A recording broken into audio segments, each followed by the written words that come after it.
কথাতেই আছে মাছে ভাতে বাঙালি। প্রতিটি বাঙালির রান্নাঘরে স্বাদ ও স্বাস্থ্যের চাহিদা মেটাতে মাছ তো থালিতে থাকবেই। গরম ভাতের সঙ্গে মাছ বাঙালির চিরকালীন পছন্দের একটা খাবার। তবে নিত্যদিনের একঘেয়ে মাছের ভিড়ে পরিবর্তন তো প্রয়োজন। তাই রুই কাতলা ইলিশ নয়, বানিয়ে ফেলুন আর মাছ দিয়েই সুস্বাদু বাঙালিয়ানা পদ আর মাছের কাটা চচ্চড়ি। স্বাদে অতুলনীয় এই রান্না দিয়েই খাবারের প্লেট হবে সাফ। আর মাছের কাঁটা চচ্চড়ি রান্না করেছি। সবসময় একঘেয়েমি রুই কাতলা আর অন্যান্য মাছ সবসময় খেতে ভালো লাগে না, তাই আজকে আমি রান্না করেছি মাথা দিয়ে কাটা চচ্চড়ি। হ্যাঁ, প্রত্যেকেরই ভালো লাগবে, বাচ্চার থেকে ছোট বড় সবাই। এমনকি বাড়িতে অতিথি এলেও এই আর মাছের কাঁটা চচ্চড়ি রান্না করে খাওয়ানো যেতে পারে। আর মাছের কাটা চচ্চড়ি বানানোর জন্য প্রথমেই পরিমাণ মতন পেঁয়াজ ঝুড়ি ঝুড়ি করে কেটে নিতে হবে।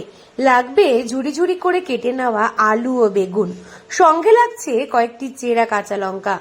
অপরদিকে আর মাছের মাথাগুলোকে ভালো করে নুন হলুদ মাখিয়ে রাখতে হবে। এরপর গ্যাসে পাত্র বসিয়ে তাতে পরিমাণ মতন সর্ষের তেল গরম করে নুন হলুদ দিয়ে মেখে রাখা আর মাছের মাথাগুলো কড়াইতে দিয়ে ভালোভাবে এপিট ওপিট উল্টে ভেজে নিতে হবে। তবে খেয়াল রাখতে হবে মাছ ছাড়ার সময় গ্যাসের আঁচ যেন সিম থাকে, এতে তেল ছিটে যাওয়ার সম্ভাবনা থাকবে না। বেশ ভালোভাবে ভাজা হয়ে গেলে অপর একটি পাত্রে তুলে নিতে হবে।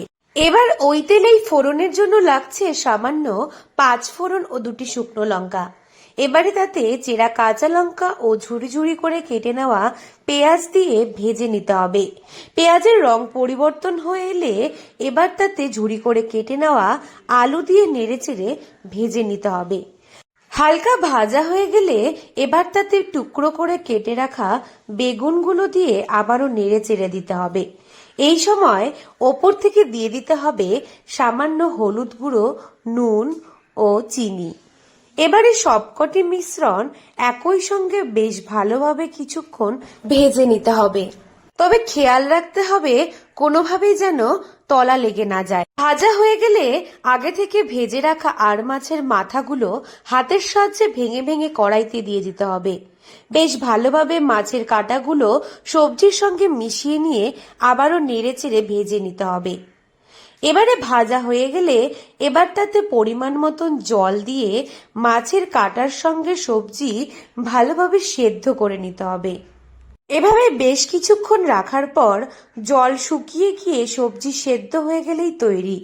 এরপর সবশেষে গরম মশলা ছড়িয়ে নিয়ে একটি পাত্রে ঢেলে সুন্দর করে সাজিয়ে অতিথি আপ্যায়ন হোক বা দুপুরের আহার, গরমাগরম ভাতের সঙ্গে পরিবেশন করুন আর মাছের কাটা চচ্চড়ি। ছোট থেকে বড় মন কাড়বে সকলের।